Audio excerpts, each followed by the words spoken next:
Hayırlı kеш, түзүкләндерелгән Чулпан мәдәният үзәгенең тантаналы ачылышыннан соң бер ел вакыт узып та китте.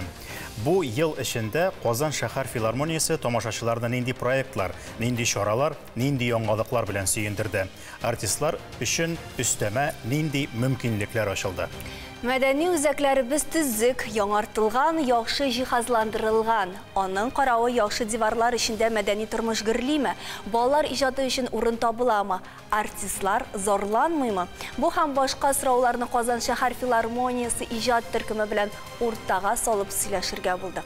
Хәерле кич, хөрмәтле кунаклар. Тапшыру дәвамында сез үз фикерегезне тимәләргә басып та җиткерә аласыз. Зәңгәр ул килешү, кызыл килешмәү билгесе. Безнең Казаныбызда ике филармония бар һәм күп очракта аларны бутыйлар. Аның берсе Казан шәһәр филармониясе, икенчесе Габдулла Тукай исемендәге Татар дәүләт филармониясе. Бу ике филармония нәрсәсе белән аерыла һәм Казан шәһәр филармониясының эшчәнлеге нидән гыйбарәт, Чулпан ханым? Филармонияларны чагыштырырга кирәкми дип әйтер идем. Чөнки аларның үз юнәлеше, безнең үз юнәлешебез. Бездә бик зур иҗат коллективы, бию ансамблебыз, оркестрыбыз, 30-дан артык солистларыбыз бар. Һәм нәни балалар филармониясын булдырдык. Шул күп иҗатлы, күп төрле иҗат коллективында без бүгенге көндә кайнап яңа проектлар әзерләп ятабыз. Безнең максатыбыз милли сәнгатебезне саклау һәм үстерү өстендә эшләү. Шуның өчен дә без күп татар телендә милли проектларны булдырырга тырышабыз. Безнең балалар өчен дә татар телендә проектларыбыз тәкъдим ителә. Һәм шуның өстәмә балаларны без бөтенесен татарча җырлатырга, биетергә, уйнатырга тырышабыз. Дөрестән дә менә мин алай теге эстрада дигән өлкәдән читтәрәк торучы кешеме, ләкин менә булай як-ягыма карап торган вакытта Сөмбелнең генә хәзерге вакыттагы иҗаты белән алай ук таныш түгел, ләкин академик җырчылар, халыкчан җырчылар менә барысы да теге төп юнәлешне алып баручылар шушында җыелган дип ассызыклап узасы килә, кемне генә алсаң да. Һәм Сөмбелдә инде бу арада сез теге сольный программалар белән чыга башладыгыз дип беләм инде. Сезнең дә программагызда андый юнәлеш бардыр дип уйлыйм. Алайда мин менә җайлап кына сезгә карап, элекеге заман турында сөйләшмәкче булам. Ул бер нәрсәгә дә ишарәләү түгел, бик матур гына яшь булып күренеп торасыз алайда. Ике филармония дип әйттек, филармонияларның гомумән күп булуы ул бит гадәти күренеш. Ул өчәүдә булырга мөмкин, дүртәүдә булырга мөмкин. Элекеге чорны, совет чорын карасак, ул чордан хәзерге аерма нәрсәдә? Филармония дөрестән дә менә шул сәнгатьне алып барырлык дәрәҗәдәме? Аңа дәүләтнең ярдәме җитәме? Ул проектларны бит әле ниндидер хисаптан әле тәэмин итәргә дә кирәк. Сез аерма сизәсезме? Мин инде җырчы буларак беренчедән ике филармониянең аермасы нәрсәдә дисәк, бер аермада юк, чөнки икесендә дә профессионал, белемле артистларыбыз, музыкантларыбыз эшләп килә, дип әйтәсе килә. Һәм ике филармониянең да шулай ук оркестры бар, шулай солистлары бар, Аллага шөкер, сәхнәсе бар, үзенең тамашачылары бар. Матур сәхнә, менә ул бик зур әйбер. Шуңа күрә бу яктан Татарстан, Казанлылар бик бәхетле дип әйтәсе килә. Үзебезнең яңа филармония дип әйтү инде ул аның яңа искесе юк, ул безнең Казан шәһәр филармониясе һәм бездә бик искитмәле, киң диапазонлы артистлар эшли дип әйтәсе килә. Анда эстрадамы, ул халык җырымы, классик әсәрләрме, бөтен яклапта биюме, ул легендар Казан бию ансамбле, оркестр Казан нуры, шулай җырчыларыбыз, һәм инде бүгенге көндә Аллага шөкер тамашачыларыбыз да бар. Безнең инде тамашачыларга килгәндә дә үзебез кебек универсал дип әйтик, анда кичкенә балалардан алып олы яшьтәге тамашачыларга да барсына да карар репертуарларыбыз бар, Аллага шөкер. Аерма сизәсезме сез менә элекеге система дип әйтик инде, Совет чоры системасы белән хәзерге мәдәниятта филармония тоткан урыны буенча. Мин инде борынгы кеше түгел, әмма дә ләкин элек менә филармониялар бит инде, алар бригада дип әйтик, алар чыгып киткән гастрольләргә, айлар буе гастрольләрдә йөргән. Менә ул традицияны алсак, Аллага шөкер, безнең филармониядә да без Татар конгрессы аша бик күп төбәкләрдә йөрибез, бик күп чит илләрдә дә булырга туры килде, Аллага шөкер, күрсәтергә, барып җырларга репертуарыбыз да бар, һәм инде бүгенге көндә дә ул эш бара. Мына ул яклап безнең элеккеге филармониянең традициясе бар дип әйтик. Иң мөһиме шулай. Икенче яктан инде әлбәттә баян белән генә түгел, бүгенге көндә бит инде заман урынында тормый. Аллага шөкер, сахна безгә килгәндә видео контентлар эшләргә матур иттереп, утлар төрле аранжировкалар, шул ук музыкантлар белән эшләү, менә шушы тулыландырып, бүгенге көнгә артистларны матур иттереп күрсәтергә мөмкинчелек бар. Bir şayartu da var bit әле. Син эшкә урнаштыңмы соң, әллә җырлап кына йөрисеңме дигән. Теге шаярту хәзер инде Рөстәм Асаевның, Алина Шәрифҗанның кая эшләгәннәре билгеле булды. Ул Казан шәһәр филармониясе. Горурланып әйтәбез. Сездән кала тагын нинди артистлар эшли филармониядә һәм менә бу артистлар штатка ничек килеп эләгә? Алина, сезгә инде бу сорау. Исәнләшмәдек әле, хәерле кич. Сәгать хәерле кичләр булсын да. Җәмәгать, беренче чиратта филармониябызда бары тик профессиональ артистлар эшли. Ул биючеләрдә, ул җырчыларда. Безнең барыбызның югары белем бар менә шул музыкаль юнәлештән. Шуңа күрә безнең зур кастинг. Ел сайын без кастингны үткәрәбез.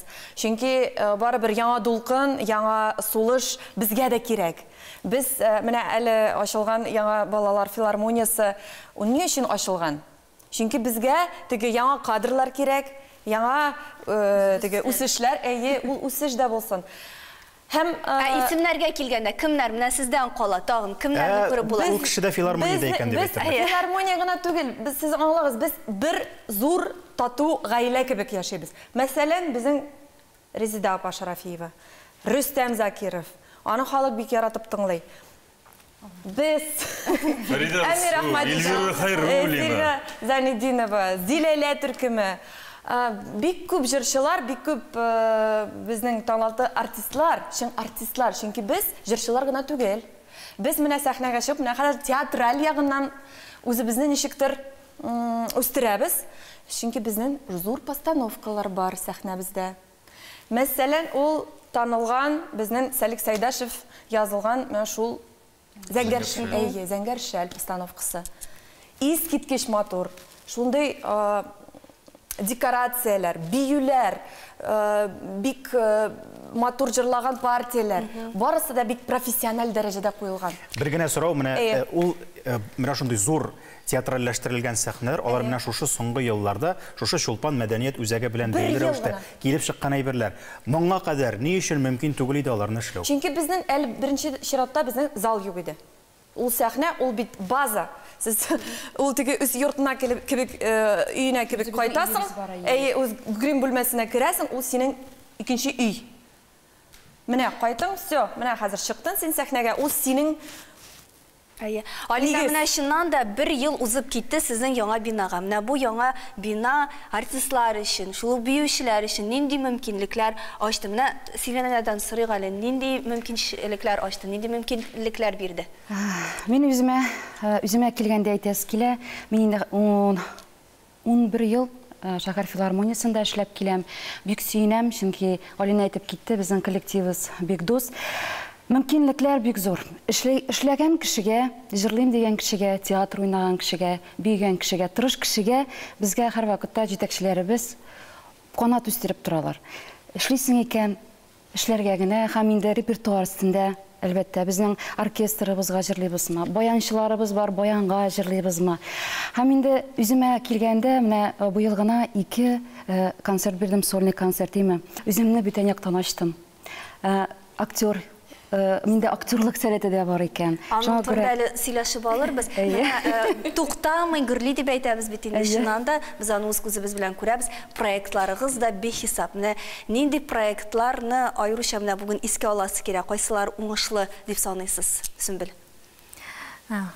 Мин беренчедән беләсем нәрсә турында әйтәсем килә, менә хәзер кастинглар турында Алина әйтә башлады. Мин чынлап кастинг аша үтеп, шунда эшкә эләккән артист.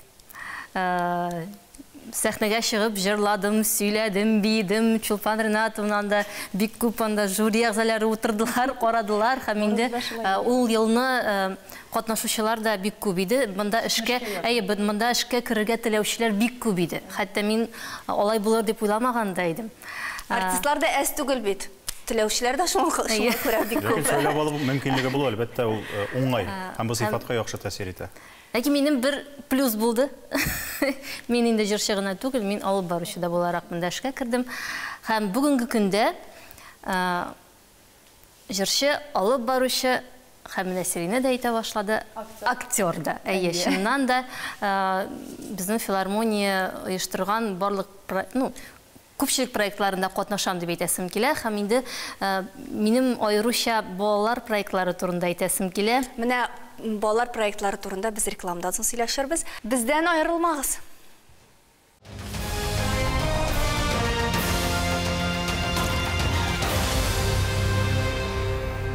Хәерле кич. Таян нуктасы студиясында Казан шәһәр филармониясе артистлары, җитәкчеләре белән сөйләшүебезне дәвам итәбез. Рекламага бүленеп алдык җәмәгать, рекламага китмичә булмый, тәнәфес кирәк, чөнки артистлар бөтенесе елмаеп кына торалар. Мин аның кадәр елмая алмыйм, шуңа күрә бераз хәл алдык. Алайда Сөмбел сөйләшә башлаган идек без балалар проектлары турында, кыскача гыналар турында да әйтеп узсак, чөнки бүгенге көндә бөтен баланы да саныйбыз бит инде без. Фортепианога да илтеп тыгабыз, җырласында, бигесендә дигәндәй. Анда бармы кастинглар? Кемнәрне сайлыйсыз, алар белән алга таба ничек эшлисез? Мин балалар проектлары дигәндә безнең спектакльләр турында сөйләмәкче идем. Балалар катнашучылар түгел, алар безнең тамашачылар, тамашачылар. Һәм шушы балалар өчен юнәлтелгән проектлар инде бай. Бу өлкәдә бик шундый хәзер каты эшлибез. Иң беренчесе ул шундый эксперимент, ул безнең Золушка дигән әкият иде, музыкаль шундый спектакль. Җырлыйбыз, бийбез, бик матур декорациялар, шундый яңаша ясалган сюжеты да әзерәк заманча, барысы да. Теге сүзләре дә инде балаларга якынрак булсын өчен, аларга якын сүзләр бар ул әкиятдә. Тагын нәрсәләр бар? Мәсәлән, менә балалар белән аңладым мин сезнең тамашачы буларак, әйтик, репертуарга, менә балаларга яраклы дигән bütün булган программаларны тизеп куеп, теге абонемент алып, көне-төне йөреп карарлык, или айлар буе йөреп карарлык шундый программа бармы, яки булдырыламы? Эшлибез без. Ул әле безнең алдагы проектыбызда. Бүгенге көндә менә Сөмбел әйтеп китте, төрле тамашачыга туры китерергә тырышабыз, кичкенәдән 3 яшьтән алып, 14-15 яшькә хәтлек тамашачыны җәлеп итәргә кирәк. Шуңа күрә без төрле яшьләргә төрле проектлар эшләргә тырышабыз. Әмма балалар темасыннан ерак китмичә, менә шуны да әйтергә кирәк. Сөмбел әйтеп китте, балаларга юнәлдерелгән проектлар турында. Сез бит әле балалар белән дә эшлисез. Балалар филармониясында булдырдыгыз. Моның буның максаты нидә иде? Ничек балалар? Нәк бер ел элек менә шундый уй килеп чыкты. Ул һәрвакыт инде безнең элекеге бар иде ул коллективыбыз. Айгөл исемле ансамблебыз бар иде гомер буе милли мәдәният үзәгендә. Аннары инде ул таркалды, вакыт үзгәрде.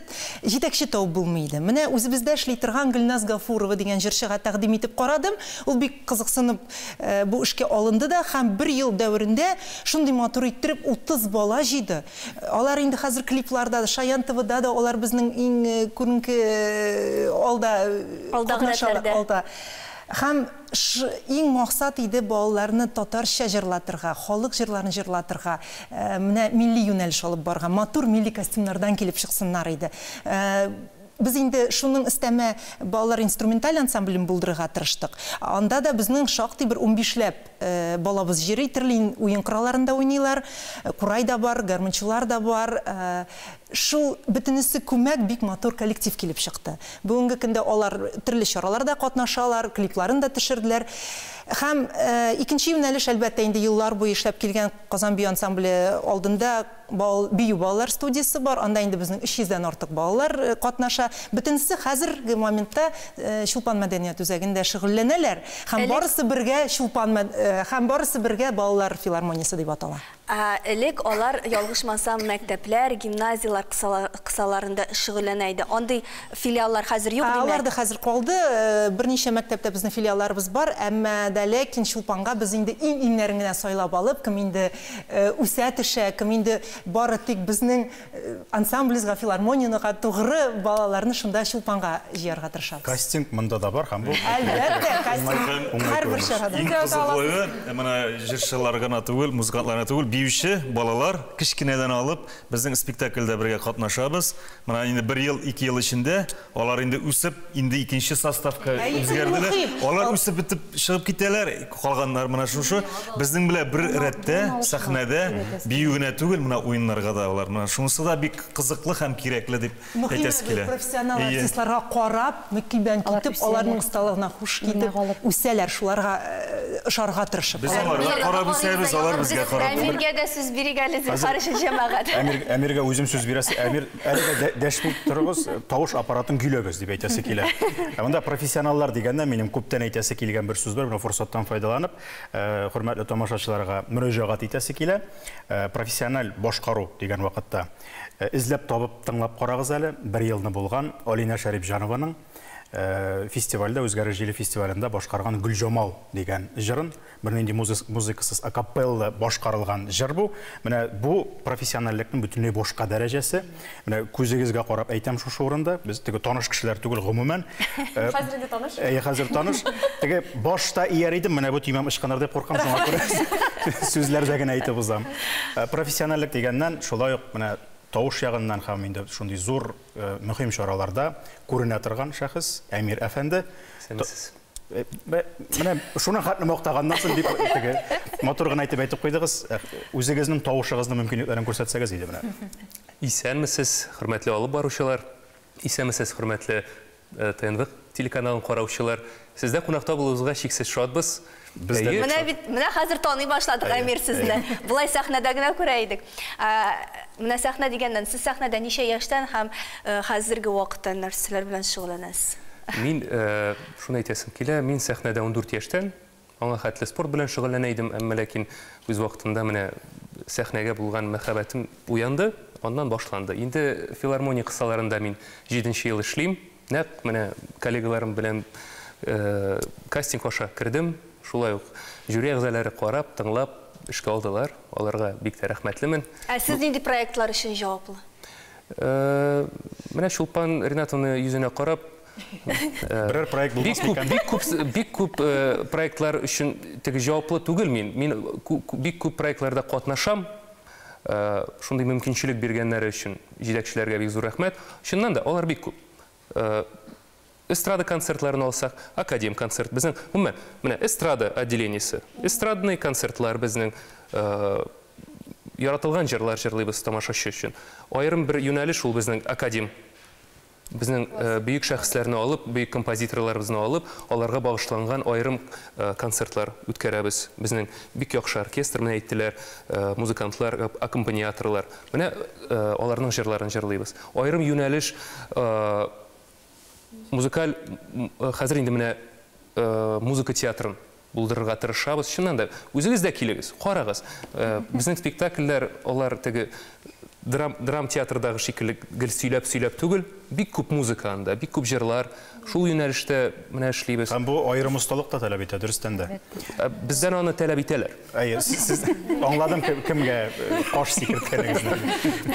Алып баручыларга менә бирә торган бер үземне борчыган сорау бар. Менә Сөмбелдә сез дә бит инде алып баручылар һәм без профессиональ һәм академик алып бару турында әйтәбез икән. Аңлашыла биючеләргә остазлар табу азмы күпме җиңелрәк. Вокал белән шөгыльләнүчеләрне табырга була, ә сезнең өчен камил татар теле, куелган тавыш дип әйткән вакытта, сөйләм сәнгате турында әйткән вакытта, сезнең өчен остазлар кемнәр алар, кемнәрдән үрнәк аласыз, яки кемнәрдә белем аласыздыр бәлкем? Үз вакытында менә филармониягә килгән вакытта остазлар алар булды да, хәзерге көндә дә алар бар.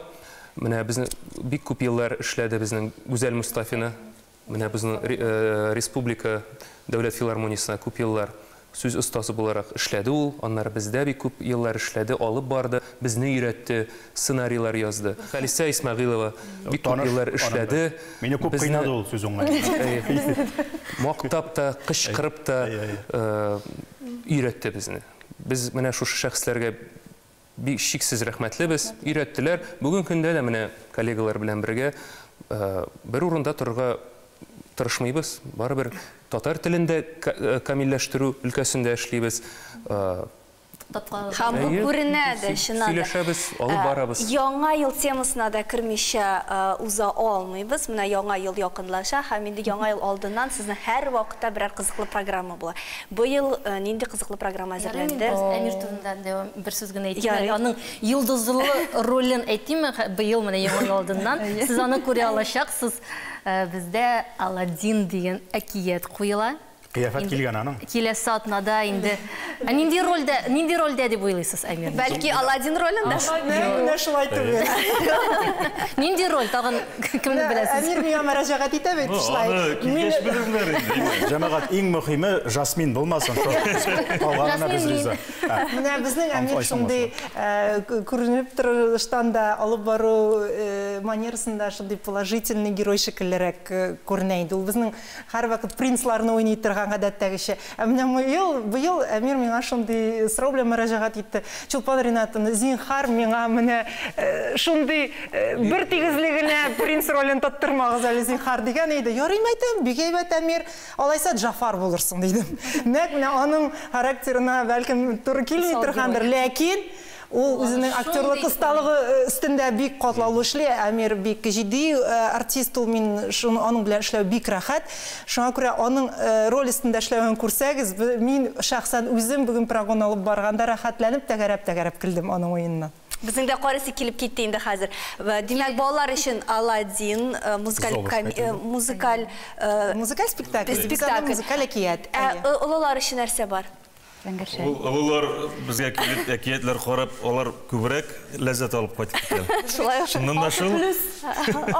Безнең бөтен балалар проектларында олылар өчен дә бик көчле. Әтиәниләр рәхәтләнеп үз балалары белән карый алалар, хәтта безнең балалар өчен генә түгел, безнең өчен дә бик рәхәт проектлар дип әйтеп китәләр. Мәсәлән, шашыдан да ишеттем, Золушканы карап чыккач, каралы бу балаларга күрсәтергә генә жәл дә, зурлар рәхәтләнеп утырып карыйлар. Мәсәлән, шул супер мультик безнең проектыбыз бар.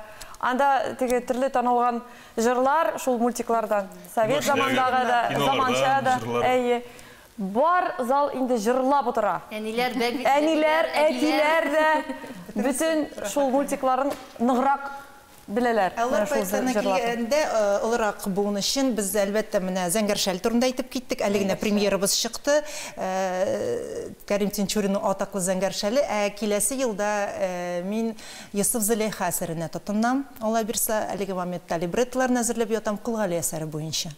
Менә шундый музыка булды. Сезгә кемнәр яза? Менә бу бит инде уен эш түгел. Балаларга дип әйтүдә бик дөрес түгел бу вакытта. Чыннан да либреттолар язу, ул бит әле менә музыкаль театр турында әйттегез сез. Ул бит инде ничә еллар буена күтәрелеп килгән тема. Безгә музыкаль театр кирәк дигән сүзләр. Нәкъ шуның өстендә эшләргә тырышабыз. Сезнең фикердәшләрегез кемнәр дип әйтүем? Либреттолар ягыннан, композиторлар ягыннан. Шәхсән Зәңгәршәл өстендә һәм Йосыф Зөләйха өстендә үзем яшь эшлим һәм минем киңәшчеләрем бар. Менә әлбәттә минем зур киңәшчем әнием, зур театраль тәҗрибә белән. Мин һәр вакыт төрле язучыларга мөрәҗәгать итәм, ләкин тулысынча либреттоны либреттосында үзем эшләргә тырышам, чөнки үзебезнең филармониянең юнәлеше, сәнгать юнәлеше ничектер күбрәк минем күңелемдә туплана. Минем коллегаларым белән дә мин киңәшләшәм һәр вакыт, алар да эштәге кайнаган сәяхәтне, тормышны беләләр. Кемдер әйтеп җибәрә, безнең күбесенчә мозговой штурм диләр инде бүгенге көндә. Менә һәр вакыт Алинәгә дә шалтыратам мин. Үзебезнең менә шундый эштәге иҗади коллективыбыз бик көчле. Бик зур рәхмәт. Шуннан да Чулпан мәдәни үзәгендә эшләр гөрли. Моңа без тагын бер кат инандык. Әле шунысын да әйтергә кирәк, бу ел сезгә Апус театраль студиясе дә килеп кушылды. Шуңа күрә иҗади уңышлар теләп калабыз. Рәхмәт сезгә. Киләчәктә Тукайга әйләнеп кенә китмәсә инде, Апуш килеп кушылгач. Тукай исемендәге филармониягә әйләнмәсә инде безнекедә Нечкә юмор булды. Ләкин Апушларның Тукайга әйләнүе менә монысы инде дөрестән дә уңай күренеш һәм филармониянең төп максаты шушында дип тә саныйм мин. Дөрестән дә зур рәхмәт шушы хезмәтегез белән һәм шундый нәтиҗәләр белән бүлешкәнегез өчен. Озак еллар хәзерге Җиңү проспекты метро тукталышы янында читтә калган бик шундый теге борчый торган кыяфәттә торган мәдәни үзәкнең бүгенге көндә шундый уңышлары булуы әлбәттә сөендерә, дәвамлы булсын дип телибез һәм барыгыз белән дә сау булышабыз. Мәдәниятебез гөрле икән, чыннан да тормышыбызның бу бик яхшы күрсәткече. Чөнки тамак тук бөтен булганда гына без рухи азык турында уйлана башлыйбыз. Таяныр нокта һәр вакыт бар, шуны онытмагыз. Рәхмәт бик зур.